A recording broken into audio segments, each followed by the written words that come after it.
स्वागत है आपका विज्ञान वृक्ष पर, जो बीएससी के स्टूडेंट्स और एस्पायरिंग स्कॉलर्स के लिए ज्ञान और सफलता का एक अनोखा साथी है।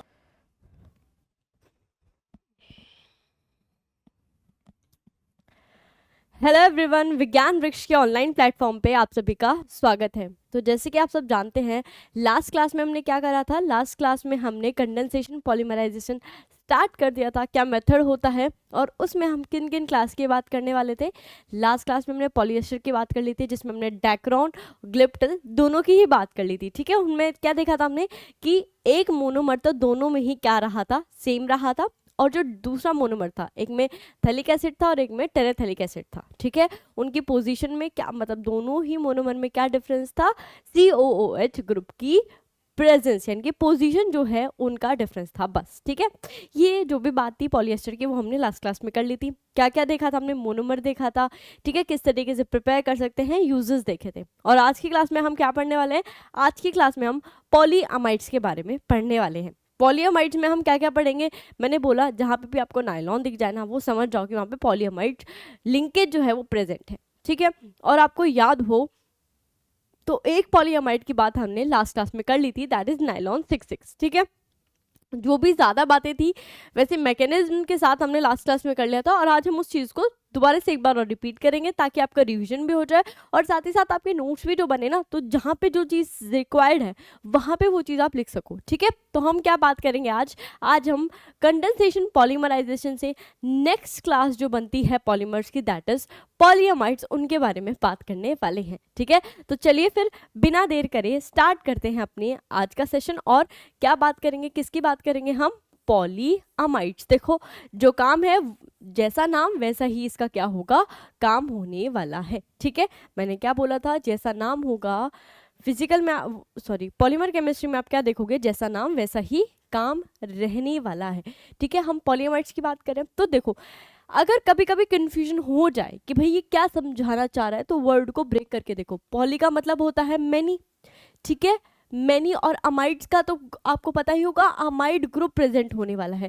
जो ग्रुप प्रेजेंट होगा वो कौन सा प्रेजेंट होगा, कहीं ना कहीं अमाइड आपका लिंकेज फॉर्म हो रहा होगा। ठीक है, तो इसमें हम 3 क्लासेस के बारे में पढ़ेंगे, 3 पॉलीमर्स के बारे में पढ़ने वाले हैं। सबसे पहले जो होगा वो होगा नायलॉन 6,6, जिसकी बात हमने लास्ट क्लास में भी करी थी, और उसी से हम आज का सेशन स्टार्ट करेंगे। नेक्स्ट हम किसकी बात करेंगे, नायलॉन 6 की, और नेक्स्ट हम बात करने वाले हैं नायलॉन 6,10। ठीक है, ये आपके नंबर ऑफ, देखो 6,6 या 6 या 6,10, ये सब क्या बता रहे हैं, ये बता रहे हैं आपके नंबर ऑफ कार्बन एटम। ठीक है, तो आपको कहीं पे भी अगर ये कुछ भी नंबर लिखा हुआ दिख जाए ना, तो घबराना नहीं है। यही आपके दिमाग में आना चाहिए कि ये जो नंबर्स हैं वो क्या बता रहे हैं, ये नंबर्स आपको बता रहे हैं नंबर ऑफ कार्बन एटम्स। ठीक है, number of carbon atoms present in a monomer, एक मोनोमर में कितने कार्बन एटम प्रेजेंट है। ठीक है, आपकी जो भी मोनोमर यूनिट है उसमें कितने कार्बन एटम प्रेजेंट है, वो आपको ये नंबर्स बता रहे हैं। ठीक है, अभी नायलॉन 6, ये नायलॉन देखो कहीं कहीं तो ऐसे रेफर किया जाता है कि नायलॉन का मतलब होता है नंबर ऑफ कार्बन एटम, और कहीं कहीं पे क्या बताया जाता है, बहुत सारी बुक्स में ऐसा भी लिखा हुआ है, ये नायलॉन 2 वर्ड से मिलके बना है, न्यूयॉर्क और लंदन। ठीक है, न्यूयॉर्क और लंदन। क्यों, मैं बताती हूँ, क्योंकि ये जो नायलॉन 6,6 है, या फिर पॉलीअमाइड्स की बात करें तो वो इन दोनों कंट्रीज में ज़्यादा यूज़ किया जाता था। For what, because of its extensive use in fibres वगैरह में ज़्यादा यूज़ होता था, तो वहीं पे इनकी प्रोडक्शन ज़्यादा होती थी, तो इसलिए इसका नाम नायलॉन ऐसे भी रख दिया गया है। ठीक है, सो किसी भी तरीके से आप इसको समझा सकते हो कि नायलॉन का मतलब क्या है। ठीक है, इतनी चीज समझ आई। ये 6,6 आपको क्या, देखो अगर 2 बार 6,6 है यानी कि 2 मोनोमर इन्वॉल्व है, एक बार 6 है यानी कि एक ही मोनोमर इन्वॉल्व है, जिसमें नंबर ऑफ कार्बन एटम कितने हैं, 5 रहने वाले हैं। वहीं 6,10 में क्या होने वाले हैं, 2 आपके मोनोमर यूनिट होंगे, एक में नंबर ऑफ कार्बन एटम 6 होगा और एक में नंबर ऑफ कार्बन एटम क्या होने वाले हैं, 10 होने वाले हैं। बेहद ही सिंपल और बेहद ही आसान कहानी रहने वाली है। तो चलिए सबसे पहले बात करते हैं किसकी, सबसे पहले बात करते हैं भाई जो आपका फेवरेट बन चुका होगा अब तक, तो नायलॉन, किसकी, नायलॉन 6,6 की बात करने वाले हैं। ठीक है, जैसे मैंने बोला कि नाम ही बता देगा आपको काम क्या है, तो हम क्या देखेंगे इसमें, सबसे पहले जो हम देखेंगे वो देखेंगे मोनोमर यूनिट के बारे में। ठीक है, सबसे पहले हमें क्या जानना है, मोनोमर्स के बारे में जानना है कि कौन कौन सी मोनोमर यूनिट इसमें इन्वॉल्व होती है। तो अब तो आपको याद भी होना चाहिए, आपको याद हो तो सबसे पहले हमारी यूनिट थी हेक्सामिथाइलिन डायअमीन। ठीक है, CH2, ये रहा 6 NH2, number of carbon atom कितने होने चाहिए, 6। ठीक है, और दूसरा कौन सा होता है, दूसरा होता है आपका एडिपिक एसिड। ठीक है, C डबल बॉन्ड O, और यहाँ पे क्या आता है CH2 का होल 4। ये सारी कहानी क्यों 4 आ रहा है, किस लिए 4 आ रहा है, ये हमने लास्ट क्लास में बात कर ली थी। ठीक है, तो इसका नाम क्या था बताएंगे जल्दी, हेक्सामिथाइलिन। कितने मिथाइल है, सिंपल सी बात है, कितने मिथाइल है, 6 मिथाइल है, इसलिए क्या होता है हेक्सामिथाइलिन, और 2 अमीन है इसलिए डायअमीन। ठीक है, ये इसका नाम रखा गया है। ब्रेक कर करके देखो। ठीक है, हेक्सा मतलब 6, इथाइलिन का मतलब इथाइल ग्रुप होने वाले हैं, मिथाइल सॉरी, हेक्सा मिथाइलिन यानी कि 6 मिथाइल ग्रुप होने वाले हैं, और 2 क्या है डायअमीन है, यानी कि 2 अमीन ग्रुप प्रेजेंट है। यहाँ अगर हम बात करें इसका जो कॉमन नेम है वो क्या है, एडिपिक एसिड। ठीक है, दूसरा क्या प्रेजेंट होता है आपका, एडिपिक एसिड प्रेजेंट होता है। अब आपको पता होगा कि पॉलीमराइजेशन कौन सा होता है, कौन सा पॉलीमराइजेशन होता है, तो आप बोल देंगे it undergoes कंडेंसेशन पॉलीमराइजेशन। कौन सा, कंडेंसेशन पॉलीमराइजेशन। ठीक है, क्या होता है, कंडेंसेशन पॉलीमराइजेशन होता हुआ नजर आता है आपको। और कंडेंसेशन पॉलीमराइजेशन क्या था, फटाफट से बता दो। कंडेंसेशन पॉलीमराइजेशन कुछ नहीं था, उस पॉलीमराइजेशन में क्या हो रहा था, आपका कोई भी स्मॉल ग्रुप और स्मॉल एटम का लॉस आपको देखने को मिल रहा था। ऐसा ही कुछ था, हाँ जी बिल्कुल ऐसा ही कुछ था। चलिए फिर अब इसके बात करते हैं स्टेप की। वैसे तो स्टेप हमने लास्ट क्लास में कराई था।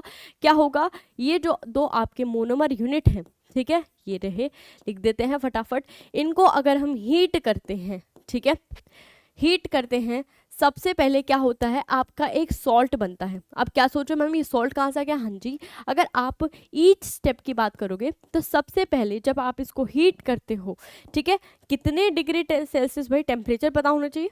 ठीक है, टेम्परेचर पता होना चाहिए, तो 573 केल्विन अप्रॉक्सीमेटली इतना होता है। और कल की क्लास में जब हम वहाँ पे जब हम डेक्रोन की बात कर रहे थे, तो उसके सिंथेसिस में एक टेम्परेचर, जब हम ट्रांस एस्टरिफिकेशन से प्रिपेयर करते तो उसका टेम्परेचर थोड़ा इधर हो गया था, 475 था, मैंने 457 लिख दिया था, तो मैंने उसको PDF में ठीक करके आपको भेज दिया। ठीक है, अब बात आती है सबसे पहले क्या फॉर्म होगा, सॉल्ट का फॉर्मेशन होगा। किस तरीके से, कुछ इस तरीके से, ये आएगा NH3 positive, CH2 6 NH3 positive, और यहाँ क्या बनता है COO नेगेटिव, यहाँ पे क्या है CH2 का होल 4 COO नेगेटिव। ये सॉल्ट पहले आपको बनता हुआ नजर आता है। फिर फर्दर जब आप हीटिंग करोगे, ठीक है, मैं नेक्स्ट स्लाइड पे लिख देती हूँ, ऑन फर्दर हीटिंग, जब और हीट करते हो, देखो सबसे पहले क्या बनेंगे, सॉल्ट बनेंगे। जब फिर फर्दर आप उसको हीट करोगे तो आपको क्या देखने को मिलेगा, आपको कुछ इस तरीके से NHCH2 का होल 6 NH, यहाँ पे क्या आएगा बताइए जल्दी से, C double bond O, CH2 का होल 4, यहाँ पे क्या आएगा C डबल बॉन्ड O, और ऐसी कुछ पॉलीमेरिक चेन आपको देखने को मिलेगी। ठीक है, तो यही क्या होता है आपका मैकेनिज्म। अगर आपसे पूछ लिया जाए तो आपने क्या देखा था, पीछे देखेंगे, आपने क्या देखा कि यहाँ से क्या होगा, लॉस ऑफ वाटर होगा, और किस तरीके से, इसको मैं एक बार रब करके लिख देती हूँ, यहाँ पे क्या होगा, एक हाइड्रोजन। ठीक है, बस ऐसे समझ लीजिएगा। अब होगा क्या, यहाँ से ये OH ग्रुप जाएगा और इसका क्या जाएगा, हाइड्रोजन। ठीक है, और ऐसा ही आपने देखा, ऐसा ही देखा, देखते हैं क्या ऐसा ही देखा, हाँ जी, यहाँ पे NH बच गया, एक हाइड्रोजन, और इसका एक OH रिमूव हो गया, यानी कि एक स्मॉल ग्रुप का आपको लॉस होता हुआ नजर आया या नहीं आया, हाँ जी बिल्कुल आया। और इस तरीके से आपकी क्या बनती है, एक लॉन्ग चेन पॉलीमर फॉर्म होता है, या आप क्या कह सकते हो कि ये लॉन्ग चेन पॉलीमेरिक फॉर्म आपको मिलती है। ठीक है, ये नायलॉन 66 की कुछ सी कहानी थी, बाकी जो भी कहानी थी हमने लास्ट क्लास में वैसे ही पढ़ चुके हैं, तो कोई कंफ्यूजन आई होप इसमें होना नहीं चाहिए। ठीक है, आई अज्यूम कि आपने वो लास्ट क्लास देखी है और आपको कोई डाउट नहीं है। अब बात करते हैं यूजेस की। ठीक है, सबसे इंपॉर्टेंट देखो आपके लिए यही है कि पहले आप मोनोमर वगैरह के बारे में जानो, पॉलीमराइजेशन आपको पता होना चाहिए कैसा होता है, फिर आपको बात करनी होती है यूजेस की। ठीक है, तो देखो एक दो चीज़ें जो आपको पता होनी चाहिए, इस यूजेस और प्रॉपर्टी में साथ साथ लिखवाती हूँ। ठीक है, जैसे आपका कॉटन होता है ना, कॉटन की तरह नहीं होता, it has high tensile strength. ठीक है, हाई टेंसाइल स्ट्रेंथ। ठीक है, स्ट्रेंथ, हाई टेंसाइल स्ट्रेंथ होती है। ठीक है, और अगर देखो आप कॉटन में बात करो, कॉटन के और इसको कंपेयर करो, तो कॉटन जैसा होता है ना आपका, क्या हो जाता है, कॉटन आपका, ठीक है, कॉटन के फाइबर के ना ज़्यादा टेंसाइल स्ट्रेंथ नहीं होती, मगर इसकी क्या होती है, हाई टेंसाइल स्ट्रेंथ होती है। और हम बात करें क्या कहते हैं, हाई टेंसाइल स्ट्रेंथ होती है, मैकेनिकल प्रॉपर्टीज़ इसकी बहुत अच्छी होती हैं। इसको क्या कहा जाता है, फाइबर्स में बहुत ज़्यादा यूज़ किया जाता है। ठीक है, क्योंकि ये टेंसाइल स्ट्रेंथ होती है, टफ होती है, टफ भी होता है। ठीक है, टफ एंड, और अगर देखा जाए टफ होने के साथ साथ इसमें थोड़ी बहुत फ्लेक्सिबिलिटी होती है। ठीक है, थोड़ी बहुत फ्लेक्सिबिलिटी या थोड़ी बहुत इलास्टिसिटी इसमें प्रेजेंट होती है। ठीक है, तो आपको ध्यान रखना है कि इसकी हाई टेंसाइल स्ट्रेंथ होती है, टफ होता है, और अगर हम बात करें किसकी, कि इसमें थोड़ी बहुत, ठीक है, या फिर हम बात करें पोजेस इलास्टिसिटी। ठीक है, इलास्टिसिटी, इसीलिए इसको किस में यूज़ किया जाता है, 10 इसको किस में यूज़ किया जाता है, it is used for the manufacturing of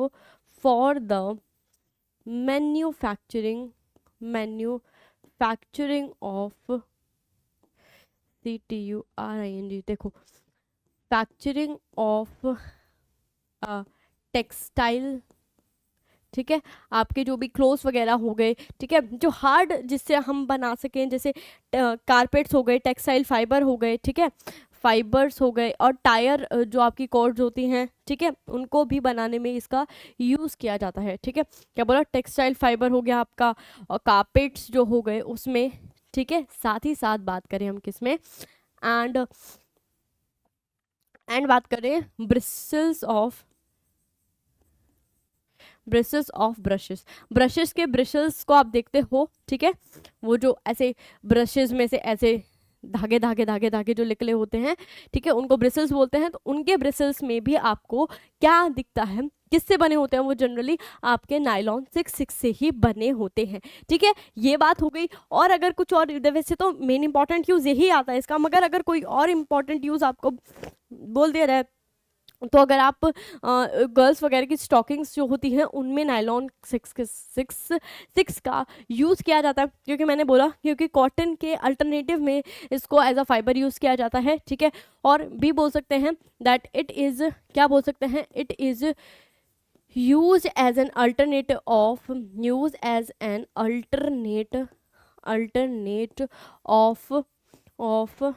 metals in bearings and gears। ठीक है, मेटल्स की जगह because of their high tensile strength और हाई टफनेस की वजह से इसको मेटल के अल्टरनेट भी बहुत जगहों पे यूज़ किया जाता है, कहाँ पे, बेयरिंग्स और गियर्स बनाने में। ठीक है, और ये मतलब ये दो यूजेस आपको पता होना चाहिए, ये सफिशिएंट है, इन्हीं से ज़्यादातर यही पूछा जाता है, बिकॉज इसका मेन जो यूज़ है फाइबर में ही है। ठीक है, तो पहला हमने नायलॉन 66 की जो भी बात थी, जो भी कहानी रिलेटेड थी, इससे ज़्यादा कुछ कहानी थी नहीं, जो आपको पता होना चाहिए उन सब की बात कर ली थी। कि आपको मोनोमर के बारे में पता होना चाहिए, हाँ जी पता चल गया। ठीक है, फिर आपको पता होना चाहिए कि भाई कौन सी पॉलीमराइजेशन मेथड इन्वॉल्व होता है, हाँ जी पता चल गया, विद हमने मेथड देखा है, मैकेनिज्म देखा है। ठीक है, फिर आपको पता होना चाहिए यूजेस, यही चीज़ें आपको पता होनी चाहिए, और वो चीज़ आपको पता चल चुकी है। ठीक है, फिर हम नेक्स्ट किसकी बात करेंगे, मैंने बोला नेक्स्ट हम बात करेंगे नायलॉन। 6 की बात कर लेते हैं, 6,10 पहले निपटा लेते हैं क्योंकि थोड़ा आसान सा है, ठीक है, थोड़ा आसान सा है, ज़्यादा कुछ इससे पूछा नहीं जाता, ज़्यादा कुछ इसके बारे में बुक्स में ज़्यादा कुछ मेंशन भी नहीं किया हुआ, ठीक है। तो जितना सफिशिएंट है उसके बारे में बात करते हुए चलेंगे। देखो जैसे मैंने बोला, सबसे पहले आपको पता होना चाहिए मोनोमर के बारे में। किसके बारे में? कि भाई मोनोमर क्या है। बात तो वहीं से आती है ना कि मोनोमर जब आपके पॉलीमराइज होंगे तो आपके क्या मिलेंगे? आपको पॉलीमेरिक चेन मिलने वाली है, ठीक है। तो अब बात आती है कि जैसे नाम में ही क्या है कि नायलॉन 6,10, यानी कि एक आपका जो मोनोमर है उसमें 6 कार्बन एटम रहने वाले हैं और एक में 10। तो देखो एक तो आपका जो मोनोमर होता है वो यही होता है, क्या?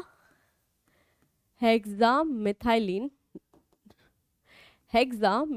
डायअमीन, ठीक है। एक तो यही होता है, इसमें नंबर ऑफ कार्बन एटम आप काउंट करोगे तो कितने ही है?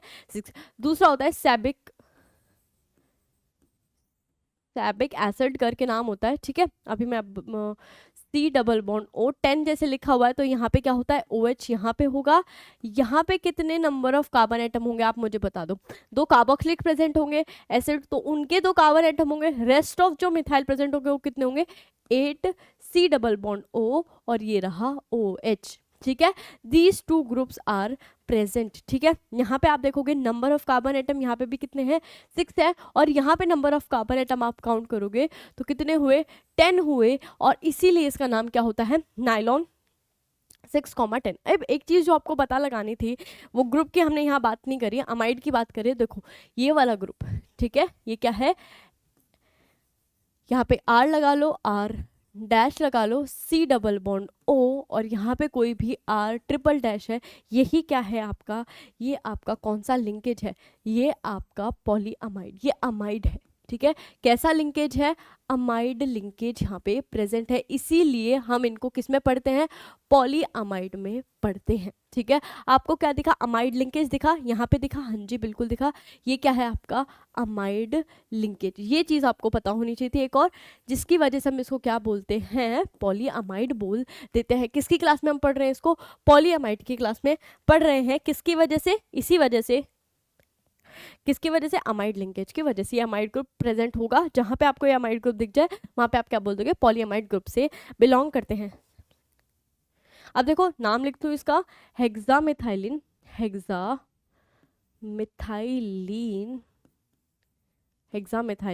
डायअमीन, ठीक है। एक तो ये हो गया। दूसरा क्या होता है? दूसरा होता है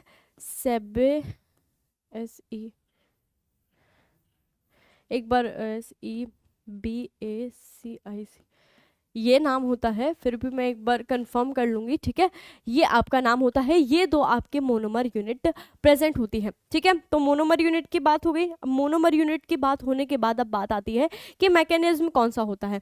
तो मैकेनिज्म देखो, हम बात ही किसकी करें? कंडेंसेशन की। तो कौन सा पॉलीमराइजेशन होने वाला है? कंडेंसेशन पॉलीमराइजेशन होने वाला है, ठीक है। अंडरगोस कंडेंसेशन पॉलीमराइजेशन, ठीक है। कंडेंसेशन पॉलीमराइजेशन होता है। किस तरीके से, किस प्रकार कंडेंसेशन पॉलीमराइजेशन होगा? देखिए जरा, ये रहा, यहाँ दिखा देते हैं एरो, ठीक है। क्या होगा? फिर से वही चीज़ होगी कि आपका क्या लॉस होगा? बताइए क्या लॉस होगा? यहाँ से अगर मैं इसको यहाँ पे एक हाइड्रोजन को ऐसे लिख देती हूँ, ये रहा हाइड्रोजन। तो आपको पता है कंडेंसेशन में जनरली जो ग्रुप आपका रिलीज होता है वो कौन सा ही होता है? बताएं कौन सा ही होता है? आपको पता है वाटर होता है, और हर केस में वाटर हो ऐसा ज़रूरी नहीं है। ये भी हमने देखा था एग्जाम्पल, वहाँ पे मिथेनॉल गैस, जब आपको याद होगा ट्रांसस्टैटिफिकेशन से जब हम डेक्रोन का सिंथेसिस करा रहे थे, तो वहाँ पे आपका जो निकलने वाला ग्रुप था वो वाटर नहीं था, other than water methanol gas present थी वहाँ पे, ठीक है। तो यहाँ पे आपने क्या देखा?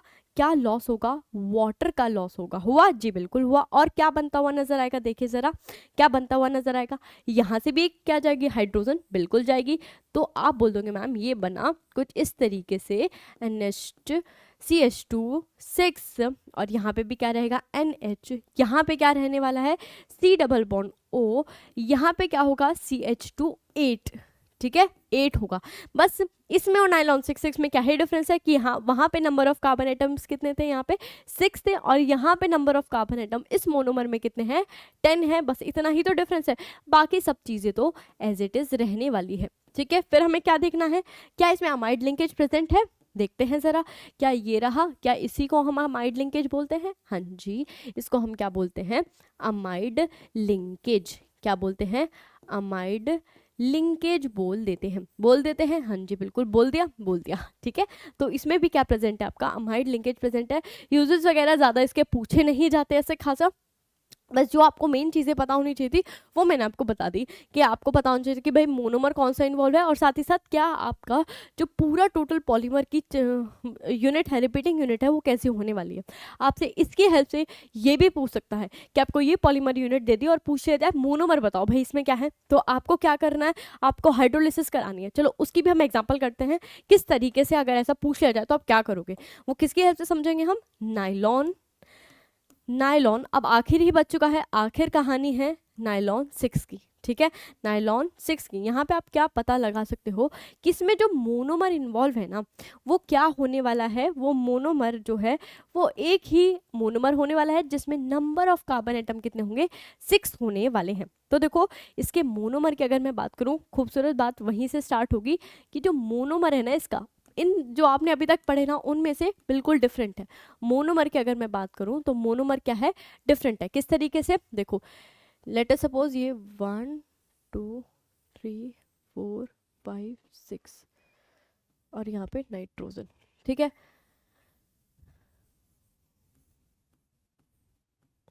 कुछ इस तरीके से मैं ज़रा काउंट कर लेती हूँ क्या नंबर ऑफ कार्बन एटम, यही बस ये स्ट्रेट लाइन ड्रॉ करना ही सबसे बड़ी दुविधा होती है। चलिए बन गई। चलिए अब देखते हैं नंबर ऑफ कार्बन एटम कितने हैं इसमें। यहाँ से काउंट करो 1 2 3 4 5 और 6। ठीक है, 6 क्या है? कार्बन एटम है।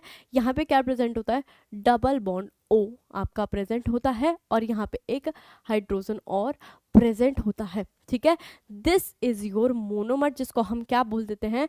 कैप्रोलेक्टम बोल देते हैं। क्या बोलते हैं? कैप्रोलेक्टम। इस मोनोमर का क्या नाम दोगे आप? इस मोनोमर को आप कैप्रोलेक्टम का नाम देने वाले हो। ठीक है, कैप्रोलेक्टम का नाम देने वाले हो। एक चीज़ और यहाँ पे जो आप मेंशन कर लीजिए, यहाँ पे अगर पूछ लिया जाए ना नाइलॉन 6 कॉमा, ये चीज़ आप ध्यान रखिएगा कि ये आपका कैसा होता है। मैं यहाँ लिख देती हूँ, नॉन बायोडिग्रेडेबल होता है। कैसा होता है? Non biodegradable. ठीक है, नॉन बायोडिग्रेडेबल होता है ये। ठीक है, बायोडिग्रेडेबल क्या होते हैं? ऐसे कंपाउंड जो आपके माइक्रो ऑर्गेनिज्म जो है वो उनको डिकम्पोज कर पाए, तो हम उनको क्या बोल देते हैं? जनरली वो बायोडिग्रेडेबल होते हैं। ठीक है, इनके नेचुरल प्रोसीजर से जो डिकम्पोज हो सके उनको हम क्या बोलते हैं? बायोडिग्रेडेबल। बट नाइलॉन 6 आपका कैसा होता है? नॉन बायोडिग्रेडेबल होता है। ये उसकी एक इंपॉर्टेंट बात थी जो आपको पता होनी चाहिए, वो आपको लिखनी चाहिए। ठीक है, कैप्रोलैक्टम की बात होगी। नंबर ऑफ कार्बन एटम अगर आप काउंट करोगे तो कितने होते हैं? 6 होते हैं। एक आपका नाइट्रोजन ग्रुप भी प्रेजेंट होता है। यहाँ पे ग्रुप की अगर बात करें तो देखो दो ग्रुप प्रेजेंट है। दो ग्रुप प्रेजेंट है। कौन कौन से दो ग्रुप? देखो एक तो ये वाला ग्रुप प्रेजेंट है और एक ये ग्रुप प्रेजेंट है। ठीक है, अब बात आती है कि इससे कैसे आप पॉलीमेरिक चेन फॉर्म करोगे। ठीक है, इससे आप कैसे पॉलीमेरिक चेन फॉर्म करने वाले हो, तो देखो नेक्स्ट जो आपको पता होना चाहिए कि कौन सा पॉलीमराइजेशन होगा। आप बोल दोगे मैम कंडेंसेशन होने वाला है। क्या होने वाला है? कंडेंसेशन पॉलीमराइजेशन होने वाला है। तो बिल्कुल सही बात है, बिल्कुल सही बात है। अब देखो होगा क्या, स्टेप वाइज पढ़ेंगे हम कि होगा क्या। ठीक है, सबसे पहले जो ये मोनोमर है इसको आप किससे ट्रीट कराते हो? वाटर से, विद लिटिल बिट ऑफ, देखो क्या क्या चाहिए आपको? आपको चाहिए वाटर। ठीक है, वाटर क्यों चाहिए उसको भी हम देखेंगे।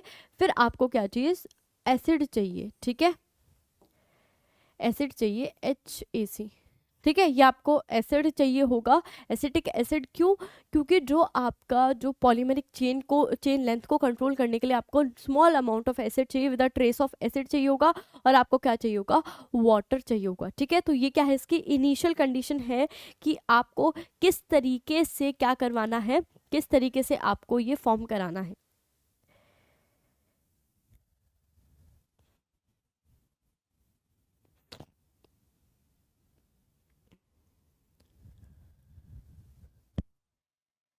और क्या करोगे? आप इसको हीट कराओगे अराउंड 250 डिग्री सेल्सियस पे। ठीक है, अब होगा क्या? देखो होना क्या है, आपको कुछ इस तरीके से आपको क्या मिलेगी? ब्रेक करके यहाँ से ये बॉन्ड क्या होगा, ब्रेक होगा। ठीक है, क्या होगा, यहाँ से बॉन्ड ब्रेक होगा और देखो क्या बनेगा, क्या बनेगा, देखिए यहाँ पे ये बनेगा NH। ठीक है, हो सकता है देखो यहाँ पे ऐसे हो सकता है, हाइड्रोलिसिस जब आप करवाओगे तो एक के पास आएगा हाइड्रोजन और यहाँ पे क्या होगा OH। ठीक है, कुछ इस तरीके से ग्रुप होगा और ब्रेक डाउन होगा दोनों का ही हाइड्रोलिसिस में। अब ये क्या होगा, OH जाएगा इस वाले ग्रुप के पास और H जाएगा NH के पास। ठीक है, तो देखो कुछ इस तरीके से आपको ग्रुप मिलेगा OH, एंड प्रोडक्ट में C डबल बॉन्ड O। यहाँ पे नंबर ऑफ कार्बन एटम कितने आने वाले हैं, देखो बीच में कितने हैं, CH2 5 आएंगे यहाँ पे। ठीक है, एक किसका है, इस वाले ग्रुप का कार्बोक्सिलिक का। ठीक है, नेक्स्ट वाला क्या है, नाइट्रोजन हाइड्रोजन, और आप इसका रिपीटिशन कराने वाले हो। ठीक है, तो N-1 यहाँ पे क्या आएगा, इसके साथ जो जुड़ेगा वो क्या जुड़ेगा, C डबल बॉन्ड O, और यहाँ पे क्या मिलेगा आपको, CH2 5। ठीक है, और यहाँ पे NH2। ठीक है, ये क्या दिखाने की कोशिश करी, आपको दिखाने की कोशिश करी कि जब ब्रेक डाउन होगा, देखो हाइड्रोलिसिस हुआ बिल्कुल, अब क्योंकि इसका रिपीटिशन होगा, किस तरीके से होगा, होगा क्या, देखो यहाँ पे आपको कार्बोक्सिलिक, इस एंड में आपको क्या मिल रहा है, देखो यहाँ पे एंड में आपको OH मिल रहा है, इसके साथ मिल रहा है, बिल्कुल मिल रहा है। लास्ट में जो नाइट्रोजन आ रहा है उसके साथ क्या जाएगा, आपका हाइड्रोजन जाएगा, बिल्कुल जाएगा। अब बात आती है, क्योंकि आपको ये भी दिखाना है ना कि भाई यहाँ पे कहीं ना कहीं क्या प्रेजेंट है, आपका क्या अमाइड लिंकेज। तो देखो यहाँ पे जो आपकी रिपीटिंग यूनिट होती है उनके बीच में क्या ही बनता है, आपका अमाइड लिंकेज ही बनता है। क्या बनता है, अमाइड लिंकेज ही बनता है।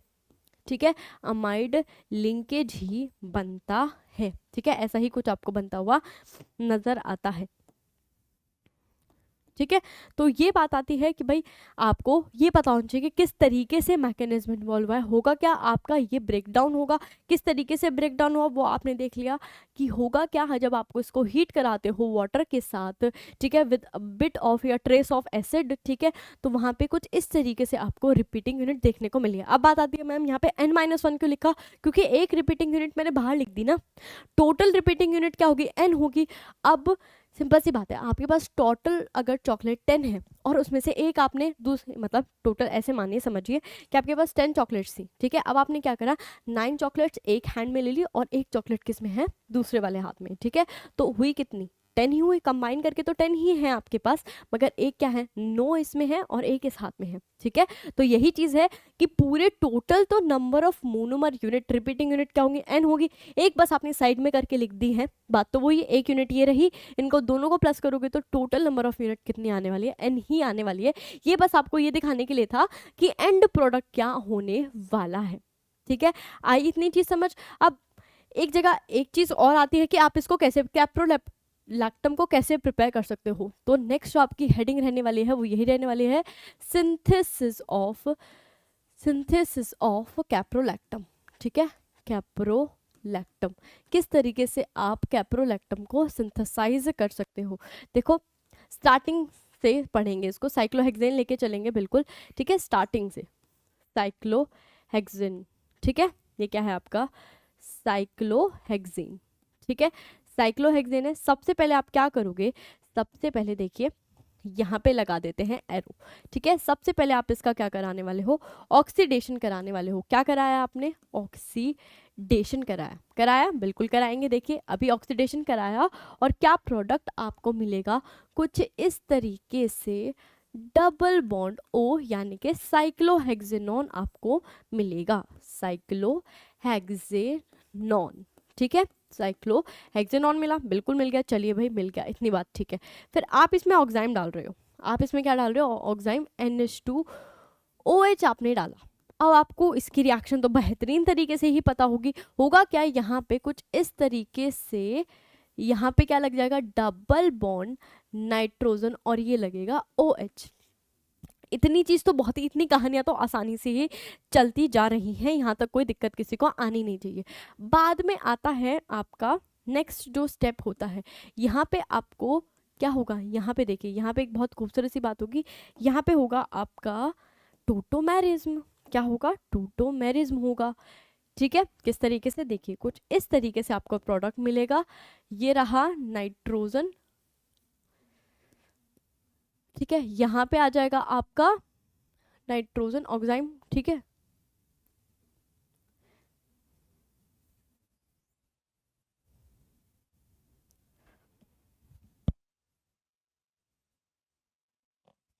सॉरी,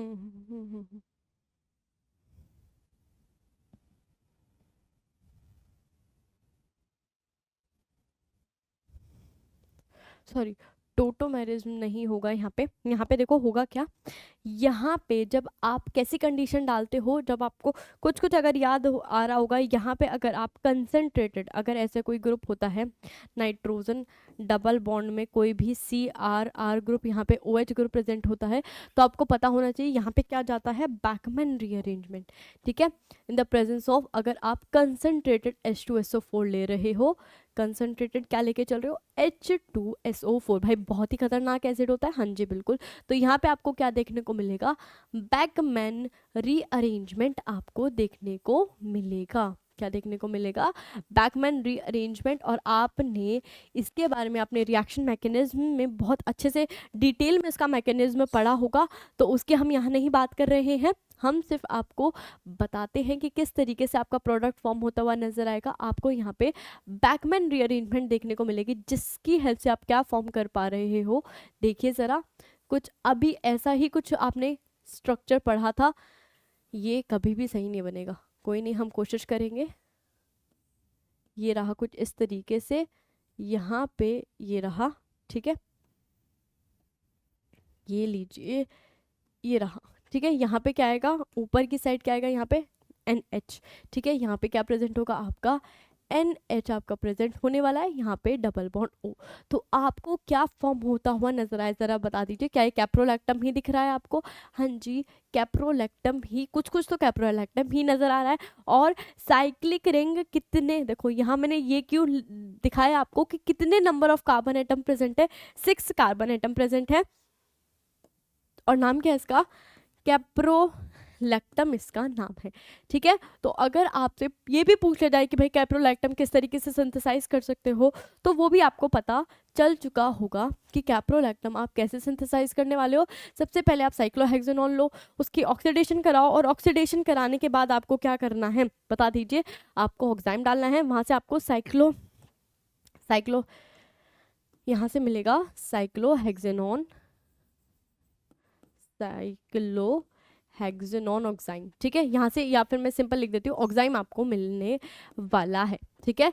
आपको ऑक्साइम मिलने वाला है, ऑक्साइम का कंपाउंड। और जब आप उसको कंसंट्रेटेड H2SO4 से ट्रीट कराते हो, तो आपको क्या मिलता है, बैकमैन रीअरेंजमेंट देखने को मिलता है। और आपको क्या मिलता है, फटाफट से बता दो, आपको कैप्रोलैक्टम मिलता है, ठीक है। अब इसको आप क्या कर सकते हो, आप कैप्रोलैक्टम को फिल्म की, जो आपको ये मोनोमर आया है नायलॉन 6, उसको आप थ्रेड लाइक स्ट्रक्चर, अगर आप स्प्रिंटर में डालते हो, ठीक है, जैसे आप पहले याद कर रहे हो चरखे वगैरह होते थे जहाँ से आप स्पन वगैरह बनाते थे, मतलब वो रील बनाते थे ना जिसमें धागे लपेटते थे, तो उसी तरीके से आप इसको थ्रेड की फॉर्म में भी फॉर्म कर सकते हो, और फिल्म की फॉर्म में भी आप इसको ऑब्टेन कर सकते हो, किसको, नायलॉन 6 को, ठीक है।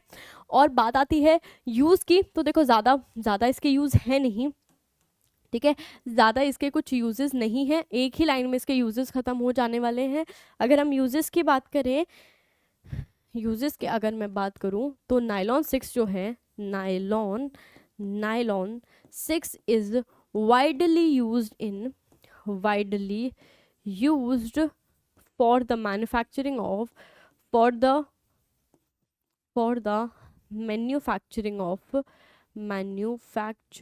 ऑफ किसके मैन्युफैक्चरिंग के लिए, ये टायर के, ये यूज़ होता है टायर कॉर्ड्स में, ठीक है।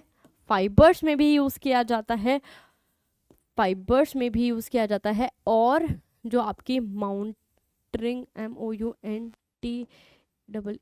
माउंटिंग रूप्स, ठीक है, जब आप माउंटिंग या फिर क्या बोलते हैं उसको, ट्रैकिंग वगैरह जो भी बोलते हैं, वो जब करने जाते हो, तो वहाँ पे जो रोप्स यूज़ होती हैं वो किसकी ही बनी होती हैं, नायलॉन 6 की ही बनी होती है। तो देखो हमने किसकी भी बात कर ली, हमने यूजेस की भी बात कर ली सॉरी, ठीक है। यूजेस क्या क्या हो सकते हैं, देखो बहुत ही शॉर्ट सा टॉपिक था, ज़्यादा कुछ था नहीं इसमें। आपको क्या, बस एक पॉइंट एक्स्ट्रा ऐड हो गया था, मोनोमर आपको पता चल गया, कंडेंसेशन पॉलीमर होगी, पॉलीमराइजेशन होगी, ये आपको पता चल गया, ठीक है। फिर बाद में जो आपको पता होना चाहिए था कि भाई अगर आपसे पूछा जाए, एक स्टेप और बढ़ के भी क्वेश्चन पूछा जा सकता है, आपसे पूछा जा सकता है कि बताओ कैप्रोलैक्टम कैसे सिंथेसाइज करोगे, तो आपको ये चीज़ें पता होनी चाहिए, यूजेस पता होनी चाहिए, ठीक है।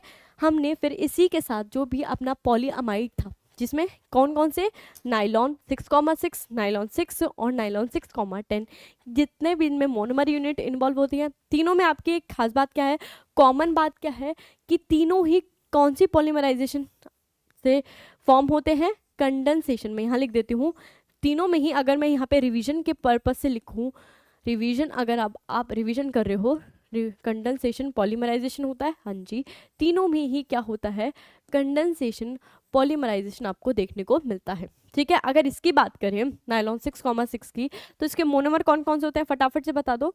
मोनोमर होते हैं हेक्सामिथाइलिन, हेक्सामिथाइलिन, डायअमीन, अब तो ये याद ही होना चाहिए, रट ही जाना चाहिए, डायअमीन। ठीक है, डायअमीन होता है। साथ ही साथ क्या प्रेजेंट होता है, एडिपिक एसिड आपका प्रेजेंट होता है। बिल्कुल जी, हाँ जी, बिल्कुल प्रेजेंट होता है। नंबर ऑफ कार्बन एटम इसमें भी 6 होते हैं और इसमें भी 6 होते हैं। ठीक है, फिर अगर हम बात करें नाइलॉन 6 की, तो इसमें जो आपका मोनोमर यूनिट इन्वॉल्व होती है उसका नाम क्या है, कैप्रोलेक्टम उसका नाम होता है। 6 उसमें क्या होते हैं, नंबर ऑफ कार्बन एटम्स होते हैं। नाइलॉन 6,10 की बात करें तो आपको पता है हेक्सामिथाइलिन डायअमीन तो होगा ही, बिल्कुल जी, हेक्सामिथाइलिन डायअमीन तो होगा। साथ ही साथ क्या भी प्रेजेंट होता है, साथ साथ क्या प्रेजेंट होता है, बेसिक एसिड। ठीक है, ये आपका प्रेजेंट होता है। नंबर ऑफ कार्बन एटम की बात करें, इसमें 6 होते हैं और इसमें कितने होते हैं, 10 होते हैं। यूजेस की बात करते हैं, लास्ट में हमने क्या नाइलॉन 6 की ही बात करी थी, तो हमने क्या बोला था कि ये किसमें यूज होता है, टायर कॉर्ड्स में। ठीक है, फाइबर्स में मैन्युफैक्चरिंग करने के लिए। और कहाँ पे यूज होता है, माउंटरिंग रोड्स के लिए, वहाँ पे रोप्स के लिए वहाँ पे यूज होता है। हम बात करें नाइलॉन 6,6 की, तो हमने देखा था कि टफनेस, और इस टफनेस की वजह से, हाई टेंसाइल स्ट्रेंथ की वजह से हम इसको फाइबर्स, कार्पेट्स वगैरह में यूज करते हैं। ठीक है, और as a alternate of some metals जो बेयरिंग और गेट्स में यूज होते हैं, वहाँ पे भी हम इसको एज अ अल्टरनेट यूज करते हैं। लास्ट आता है आपका नाइलॉन 6,6 की, तो इसकी कोई एप्लीकेशन लिखी नहीं थी आपकी बुक में, कोई मेंशन नहीं थी, बस जितना इसके बारे में पता होना चाहिए था वो हमने देख लिया था। ठीक है, तो बस इतनी ही चीज़ें हमने आज की क्लास में पढ़ी हैं। आपको इनका स्ट्रक्चर पता होना चाहिए, तो स्ट्रक्चर ज़रूर से याद कर लीजिएगा कि मोनोमर का स्ट्रक्चर क्या होता है। साथ ही साथ जो आपका पॉलीमर फॉर्म हुआ है ना, पॉलीमर चेन, उसमें आपको क्या एक खास बात थी कि अमाइड लिंकेज वहाँ पे बन रहा था, बिल्कुल बन रहा था। और आपको क्या ध्यान रखना था कि आखिर किस तरीके से वो जो रिपीटिंग यूनिट है वो कैसे फॉर्म होती है, क्या रिपीटिंग यूनिट का ऑर्डर रहने वाला है, वो आपको पता होना चाहिए। ठीक है, तो हमने आज एक और टॉपिक अपना खत्म कर दिया है, पॉलीअमाइड। उसके बाद हम यूरिया फॉर्मल्डिहाइड रेजिन की बात करेंगे, इपॉक्सी रेजिन, एक दो टॉपिक छोटे छोटे बच जाते हैं, उसके बाद ये चैप्टर आपका कंप्लीट हो जाएगा। तो आई होप ये बहुत ही छोटा सा टॉपिक आपको समझ आएगा। मिलते हैं अपनी नेक्स्ट क्लास में नेक्स्ट टॉपिक के साथ। तब तक इस टॉपिक को अपना स्ट्रॉन्ग कीजिए, नोट्स बना लीजिए अच्छे से और रिवाइज कर लीजिए। ठीक है।